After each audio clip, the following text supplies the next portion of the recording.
What about the problems or issues that Centrifuge are trying to resolve? Have you come across them? Do you think they are viable? As far as I'm concerned, I'm coming from the medical technology space, and one of my remits is finance. So I'm well aware of the problems that Centrifuge are trying to address, as well as the solutions. And some of the solutions being offered by TradeFi or traditional finance, they are not in the best interest of these businesses. It could turn out to be that what Centrifuge is providing is what businesses are actually looking for, but for businesses to come out and play, they may need a set of regulations that make it possible for businesses to come and delve into DeFi, into the crypto space, and so forth. We need regulations. As long as the regulations are to enhance the space, not to hinder it, such regulations are welcome. Hi guys, this is FD for Sage5.tv once more, back with another video. This time we are looking at Centrifuge. Centrifuge, a DeFi asset financing protocol that facilitates lending and borrowing via blockchain technology. Opting for blockchain lending and borrowing facilitates the adoption of DeFi product offerings to real-fi or real-world finance. This means small business enterprises are able to access credit easily via a permissionless, decentralized system.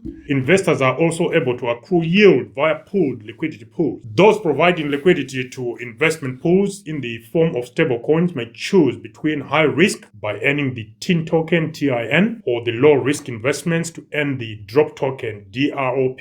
Point to note here, high risk is equal to high rewards. I think that's something we've highlighted in our previous videos. Centrifuge's sister parachain is Altair, which is a parachain on Kusama, and it won its parachain slot in September 2021. Guys, bear in mind that what I'm sharing with you here today is not financial advice. These are my own opinions and my own take on things. Today we are looking at Centrifuge, and we are going to carry out a DYOR risk evaluation, looking at the risk involved in investing in Centrifuge. So when we are looking at this, we got to consider the 13 elements of our DYOR risk evaluation tool. The 13 elements are as follows. We look at decentralization. We then consider security as well as scaling and interoperability. What about the project team? Are they available via social media? And then we look at social media via Twitter as well as social media via Discord. We then consider the age of the project. When was the project launched? As well as considering the use cases of the project itself, the fundamental reasons why the project exists, call those infrastructure use cases, as well as the use cases provided by the token. In this case, is the CFG, the ticker symbol for the Centrifuge token. We then go on to consider the tokens issued at Genesis when the project was launched, how many tokens were released, and then the tokens that are in circulation at the point in time at which this video is being shot or being generated. We also don't forget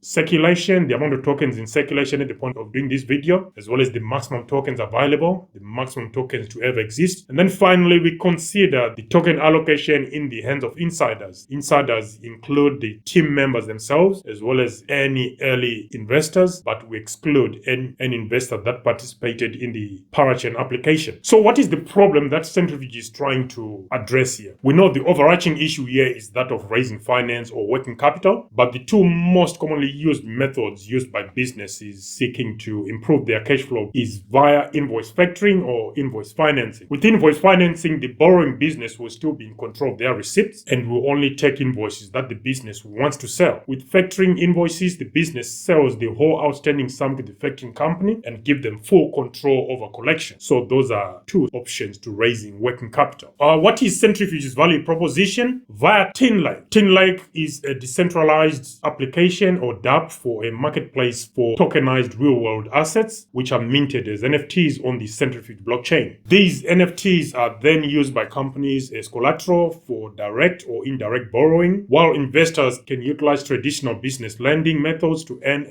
predictable rewards on their investment. Assets financed include real estate, working capital, expenditure, data-based finance, and so forth. One of the key value propositions is less administrative steps to navigate loan application. For those who have applied for loans in the past, you know what's involved in applying for a loan. You have to jump through hoops. I know the setup or the conditions are different in different jurisdictions or countries, but I'm sure the application process is just as challenging in any country. There is also the benefit of quick funds available. We are talking of a maximum of 2 days if you use the option provided by Centrifuge. And then there is the reduction in working capital requirements due to the readily available capital via DeFi, because there is ready-made liquidity in DeFi. You don't have to hold all that much high working capital ratios. An additional value proposition is that of capital finance via Tin Lake, which is comparably cheaper for businesses than using traditional sources of finance. And then there is financial access for those entities or organizations that are excluded from traditional finance. There is also the benefit of Centrifuge leveraging both the Polkadot and Ethereum networks via a bridge, which means the liquidity that is logged in Ethereum, which is over 300 billion, and that logged within the Polkadot network, which is close to 20 billion, is in theory available to all those businesses that are seeking to borrow via Centrifuge. So you can see that this is a real-world problem with real-world solution that is being provided by Centrifuge. What about the tokenomics? The Centrifuge token, ticker symbol CFG, is the native token of the Centrifuge blockchain, and it's living on Polkadot network and a wrapped version on the Ethereum blockchain. The token is a governance token that is also used for staking and paying transaction fees. There is a total of 425 million CFG tokens distributed to shareholders, as shown in one of these slides. In the short to medium term, the total supply will likely increase by 3% per annum, but it is expected that the buyback and burn program will stabilize the total supply at around 450 million tokens over time. In the future, the parameter governing how many of the tokens are burned and how many will go to the treasury will be set by governance voting. Centrifuge is powered by the CFG token, which is used for the following. The CFG token is used for governance, it's used for paying transaction fees, it's used for securing the network, it's also used for staking of assets. Total tokens issued at Genesis or launch, it's 450 million. Annual inflation 3%, and there is no hard cap. Why no hard cap? And then there is the buyback program aimed at maintaining supply at 450 million, which I think if it's done in the grand scheme of things, as is the case with Centrifuge, where it's part of a whole basket of well thought out tokenomics, we think it makes sense. But we have issues with banning tokens as a strategy that is introduced later after the project has been launched. We always think that is all about pumping the token, not about the sustainability and increasing the value of the project. Anyway, those are just our own views. Guys, please don't forget to click like and subscribe. Subscribing is free. I've noticed that I've got so much traffic coming to this channel, but the amount of people who are actually subscribing is relatively small compared to the amount of traffic coming to the channel. Guys, you don't lose anything. If you can just subscribe, even if you don't intend on coming back, I would really appreciate your help. Thank you very much. Then token distribution. Community allocation is 35.7%, which is 160.7 million tokens. Insiders, they control a whopping 55.9% or 251 million tokens. Circulation at this moment in time is 51.6% or 221.84 million tokens. Now, decentralization. How decentralized is Centrifuge? Deployment on Polkadot and continuing to build upon the decentralized approach taken by Polkadot networks does aid in Centrifuge's own decentralization. Launching as a parachain rather than as a standalone chain, this has helped the project to bootstrap directly into a decentralized security service provided by the Relay chain. Adoption of a fully on-chain governance process from the start for all changes to the protocol, including upgrades, runs a limited number of validators.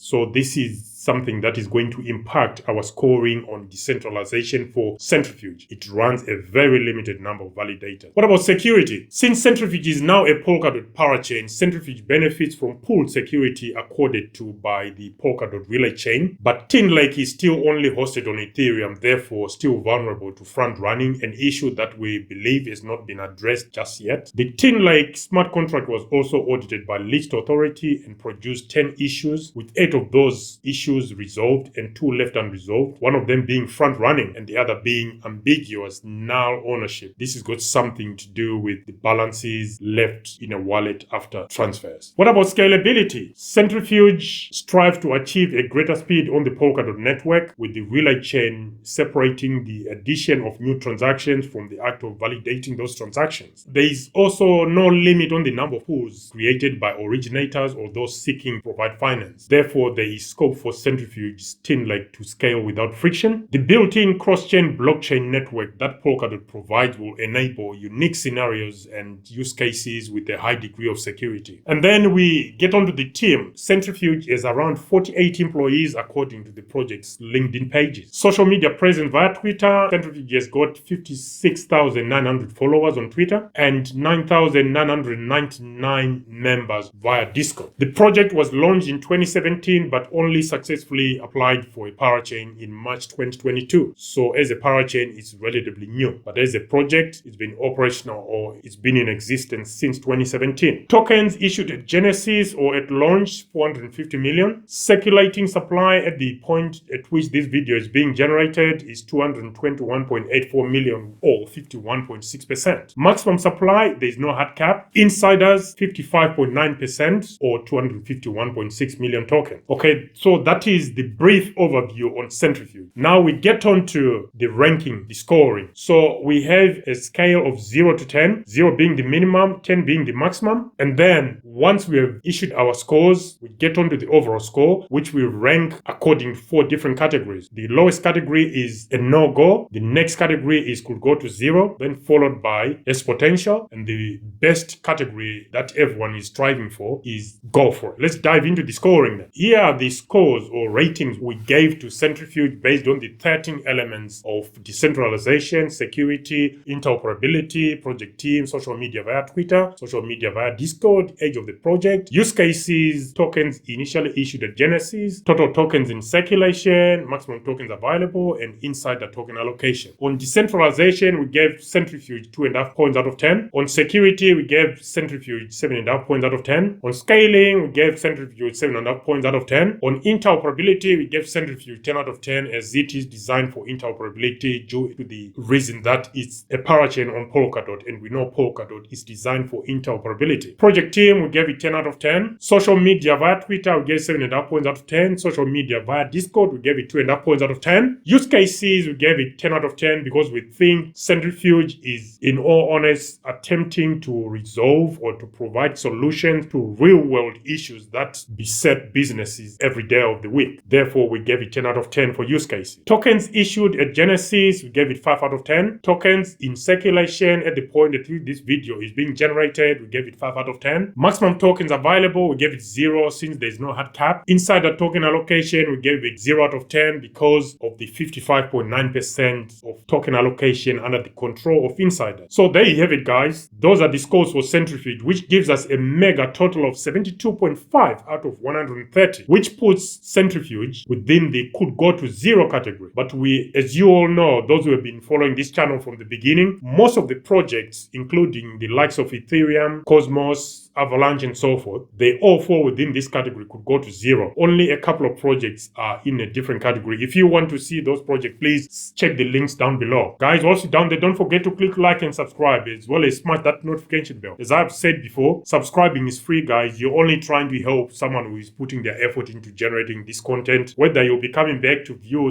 this channel or not, it's irrelevant. Please, guys, just help somebody who is trying to set up a viable content creation entity. That said, guys, what are your thoughts? What do you think? Are you invested in Centrifuge? Are you going to invest in Centrifuge? Is this video going to change your views on Centrifuge? What about the problems or issues that Centrifuge are trying to resolve? Have you come across them? Do you think they are viable? As far as I'm concerned, I'm coming from the medical technology space, and one of my remits is finance. So I'm well aware of the problems that Centrifuge are trying to address, as well as the solutions. And some of the solutions being offered by TradeFi or traditional finance, they are not in the best interest of these businesses. It could turn out to be that what Centrifuge is providing is what businesses are actually looking for, but for businesses to come out and play, they may need a set of regulations that make it possible for businesses to come and delve into DeFi, into the crypto space, and so forth. We need regulations. As long as the regulations are to enhance the space, not to hinder it, such regulations are welcome. Anyway, guys, those are my thoughts. This is FD for Centrifuge.tv signing out for today. Until next time, guys, thank you very much. Bye.